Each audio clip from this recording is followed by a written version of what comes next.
नमस्कार, आप देख रहे हैं न्यूज़ वन इंडिया। मैं हूं आपके साथ ऋतु तोमर। तो उत्तराखंड विशेष में आपका स्वागत है। रुक करेंगे देहरादून की खबर की ओर। पीएम मोदी के जन्मदिन पर बोले सीएम रावत, पीएम मोदी का जन्मदिन सेवा सप्ताह के रूप में मनाया जाएगा। 17 सितंबर को पीएम नरेंद्र मोदी का जन्मदिन है। पीएम मोदी हमारे अभिभावक की तरह हैं और विकास के मॉडल की दुनिया सराहना कर रही है। तो सीएम त्रिवेंद्र रावत ने कहा कि पीएम मोदी का जन्मदिन 17 सितंबर को मनाया जाएगा और सेवा सप्ताह के रूप में उनका जन्मदिन मनाया जाएगा।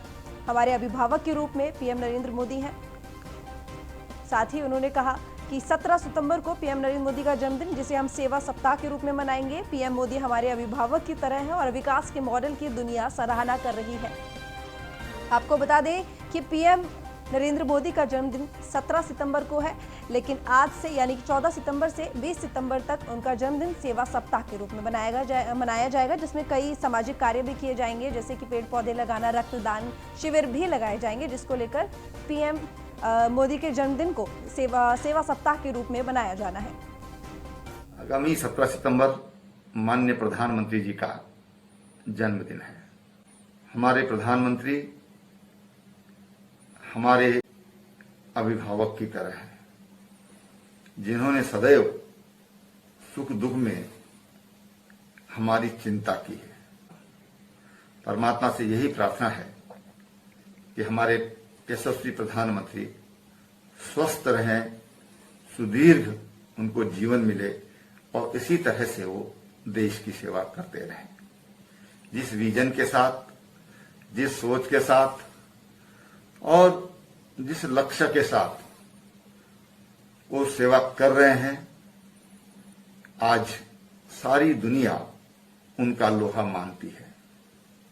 तमाम दुनिया के देशों में आज उनके नाम की चर्चा होती है। उनकी जो विकास की नीति है, उनका जो विकास का मॉडल है, उसकी चिंता होती है। तमाम गरीब लोग आज उन्हें अपने मसीहा के रूप में देख रहे हैं। जब कोविड काल चल रहा है, ऐसे संकट के समय में उन्होंने देशवासियों का मार्गदर्शन किया और आह्वान किया कि हमें इस आपदा को अवसर के रूप में बदलना है। बड़ी खबर आ रही है हरिद्वार से, जहां शराब ठेकों के मैनेजर से लाखों की लूट कर ली गई है। 2 अज्ञात बदमाशों ने फायरिंग कर लाखों लूट कर फरार हो गए हैं। लूट की पूरी वारदात सीसीटीवी कैमरे में कैद भी हो गई। पुलिस मौके पर पहुंचकर मामले की जांच में जुटी हुई है। तो 2 अज्ञात बदमाश जिन्होंने लाखों की लूट 2 ठेके व्यापारियों से कर ली है। बड़ी खबर आपको बता रहे हैं हम यहाँ पे, जो 2 अज्ञात बदमाश हैं जिन्होंने फायरिंग करके लाखों की लूट की है और वहीं पूरी ये वारदात सीसीटीवी कैमरे में कैद हो गई। तो शराब ठेकों के मैनेजर से लाखों की लूट ये की गई है। 2 अज्ञात बदमाशों ने फायरिंग कर लाखों की लूट को अंजाम दिया और फिर फरार हो गए। लूट की पूरी वारदात सीसीटीवी कैमरे में कैद हो गई है, जिसकी तस्वीर आप टीवी स्क्रीन पर देख सकते हैं। हालांकि पुलिस मौके पर पहुंचकर मामले की जांच में जुटी हुई है। तो हरिद्वार से ये खबर, जहां पर 2 ठेकों के मैनेजर जिनसे लाखों की लूट कर ली गई और फायरिंग करके ये लाखों की लूट की गई है, जिसकी पूरी ये वारदात सीसीटीवी कैमरे में कैद हुई है, जिससे आप देख सकते हैं तस्वीरों में। पहले फायरिंग की गई और उसके बाद ये लाखों की लूट की गई। तो शराब ठेकों के मैनेजर जिनसे लाखों की लूट की गई है और ये पूरी वारदात सीसीटीवी कैमरे में कैद भी हो गई है। वहीं पुलिस इस पूरे मामले की जांच कर रही है और पता लगाने की कोशिश कर रही है कि बदमाश कौन है।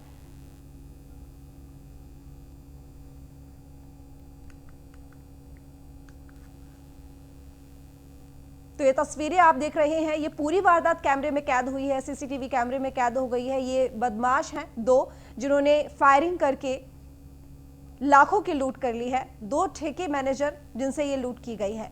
तो पुलिस मौके पर पहुंचकर मामले की जांच में जुट गई है और ये पता लगाने की कोशिश कर रही है कि दोनों बदमाश कौन थे। तो वहीं उत्तराखंड टैक्सी मैक्सी महासंघ के प्रदेश अध्यक्ष सुंदर सिंह पवार ने प्रदेश सरकार की व्यावसायिक वाहन स्वामियों की ओर ध्यान न दिए जाने को लेकर अपनी नाराजगी व्यक्त की है।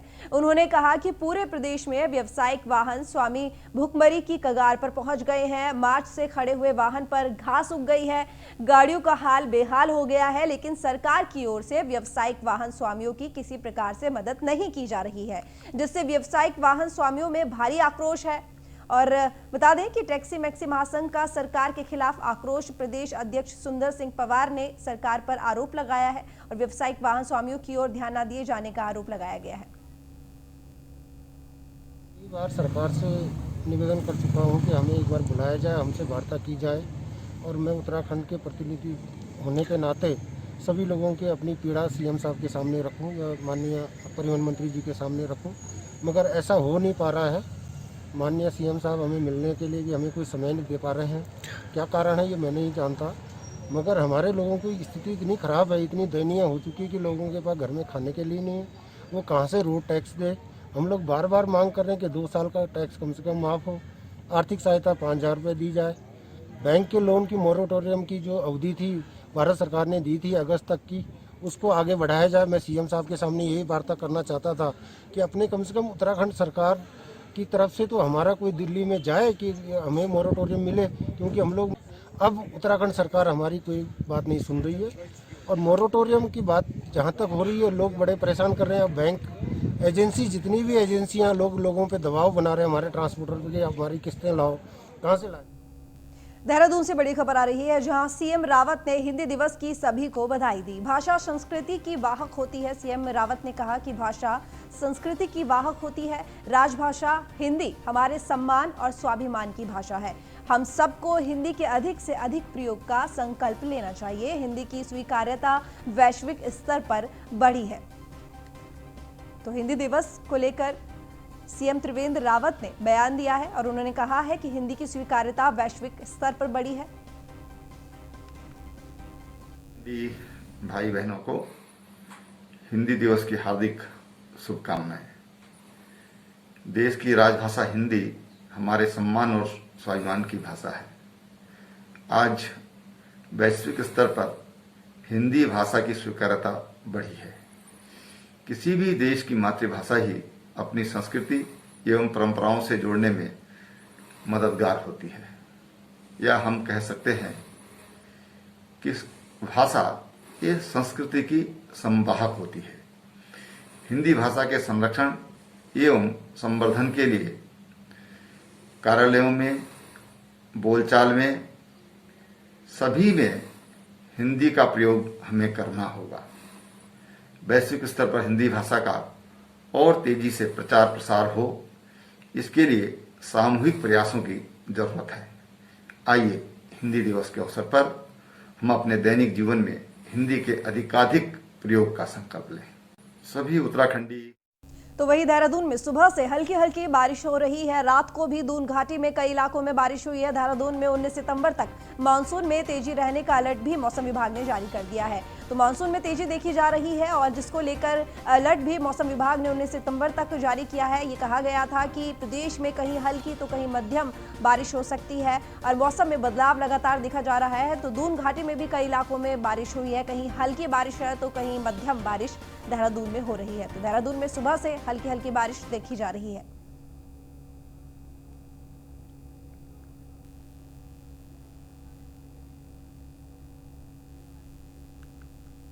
ब्रेक के बाद एक बार फिर बहुत स्वागत है आपका। रुक करेंगे खबरों की ओर। मसूरी से खबर है, जहां पर शिफन कोर्ट से बेघर हुए लोगों का प्रदर्शन जारी है। तो शिफन कोर्ट से बेघर हुए लोग प्रदर्शन कर रहे हैं मसूरी में, जहां 84 परिवारों का मसूरी के शहीद स्थल पर प्रदर्शन जारी है। नगर पालिका प्रशासन के खिलाफ धरना प्रदर्शन किया जा रहा है।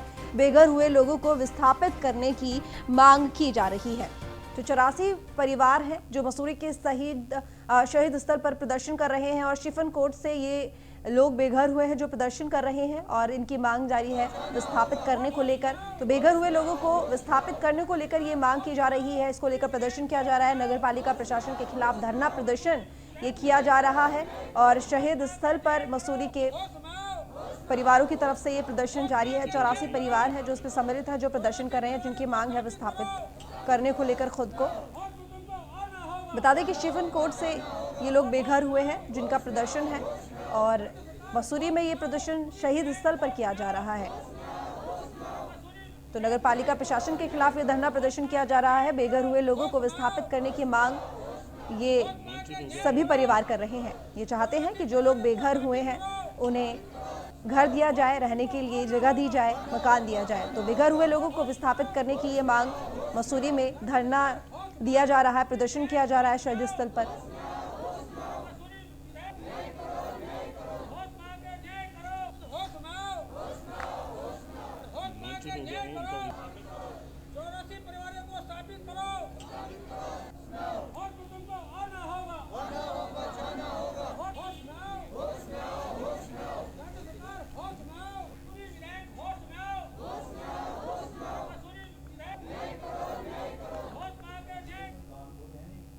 तो वहीं कनखल थाना क्षेत्र से फरार हुए युवक को पुलिस ने चंडीगढ़ से पकड़ा, जिसको लेकर पुलिस हरिद्वार के थाना कनखल में लेकर आ रही थी। रास्ते में युवक की तबीयत बिगड़ने के कारण पुलिस भगवानपुर के आरोग्य हॉस्पिटल में इलाज कराने के लिए गई, जहां से युवक को सिविल अस्पताल रुड़की के लिए रेफर कर दिया गया। युवक को डॉक्टर ने मृत घोषित कर दिया। बताया जा रहा है कि कनखल थाना क्षेत्र से 34 वर्षीय युवक 4 सितंबर से लापता हो गया था, जिसको पुलिस ने 12 सितंबर को चंडीगढ़ से पकड़ा था। तो पुलिस कस्टडी में युवक की मौत हो गई है।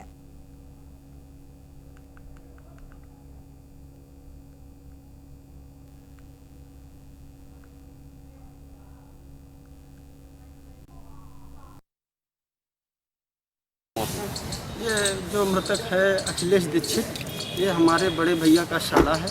ये 4 सितंबर 2020 को शाम को 6:30 बजे घर में सुसाइड नोट के छोड़ के चला गया। इसके 3 दोस्त थे जो इसकी हेल्प कर रहे थे, लेकिन हम लोग लखनऊ रहते हैं, सारे रिश्तेदार।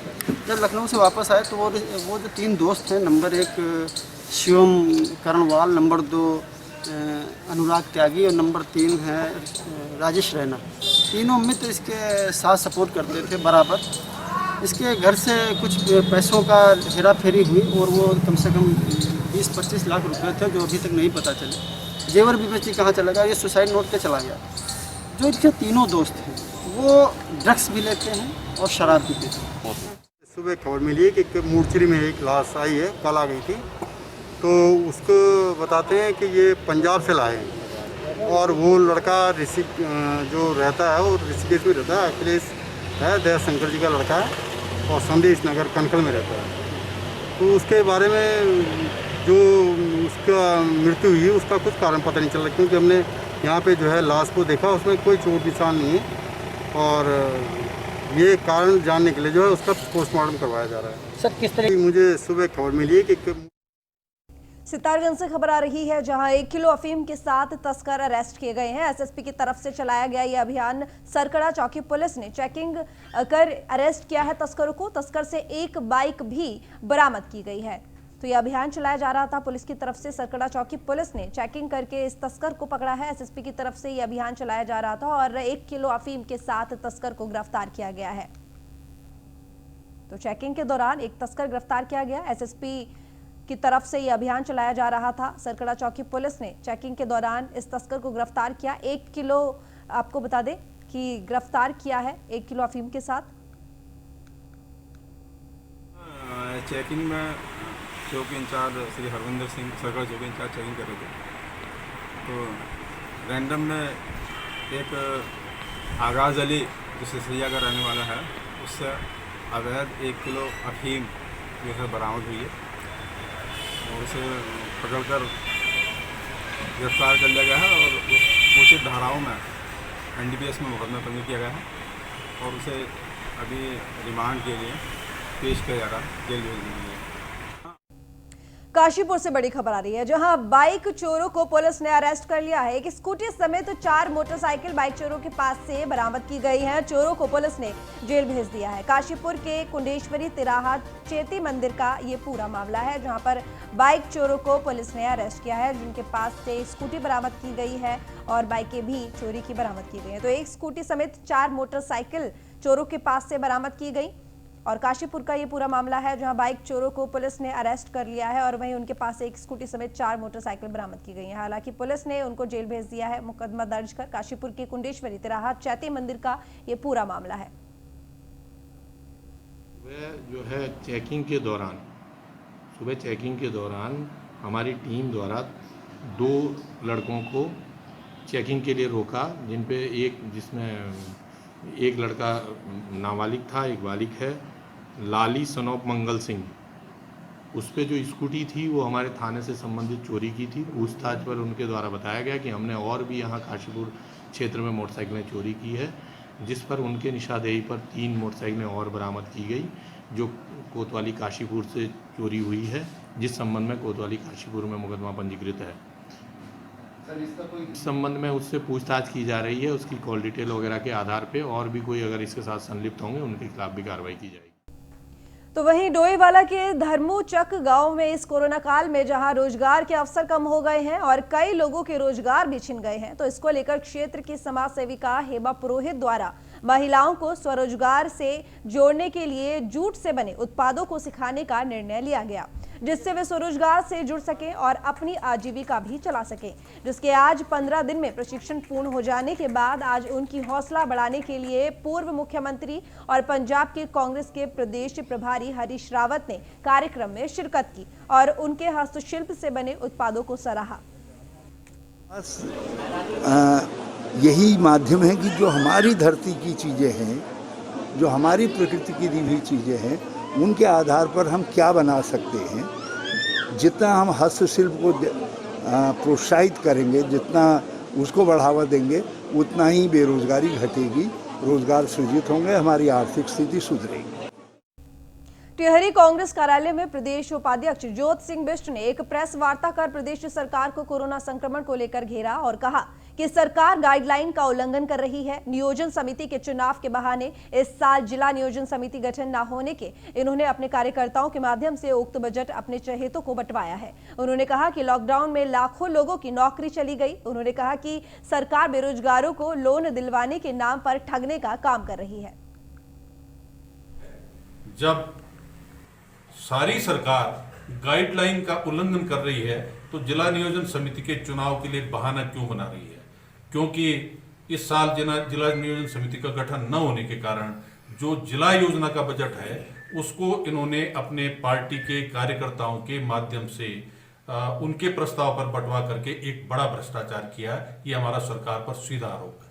हमारी जो तीसरी और महत्वपूर्ण बात है कि राज्य के अंदर जो बेरोजगार हैं 11 लाख पहले से 13 जिलों में पंजीकृत हैं। उसके अलावा 6 लाख लोग कोरोना के लॉकडाउन के दौरान बाहरी राज्यों से और राज्य के अंदर से बेरोजगार होकर के अपने घरों में बैठे हैं। इनको रोजगार देने के लिए सरकार कोई काम नहीं कर रही है। राज्य में जो 56,000 से ज्यादा पद सरकारी विभागों में रिक्त हैं, पिछले 4 सालों में इस सरकार ने उनको भरने का कोई काम। पौड़ी में नया नदी पर लकड़ी के तख्तों से बना पुल सरकारी सिस्टम की पोल खोलता नजर आ रहा है। करीब 84 गांवों को सतपुली पौड़ी मोटर मार्ग से जोड़ने वाले इस पुल के कुछ तख्ते उखड़ चुके हैं, जबकि कुछ तख्ते टूट गए हैं। रोजाना इस पुल से काफी लोग आवाजाही करते हैं, लेकिन सरकारी देखरेख के अभाव में समय के साथ तख्ते भी खराब होते चले गए, जो कि बड़ी दुर्घटना का कारण बन रहा है।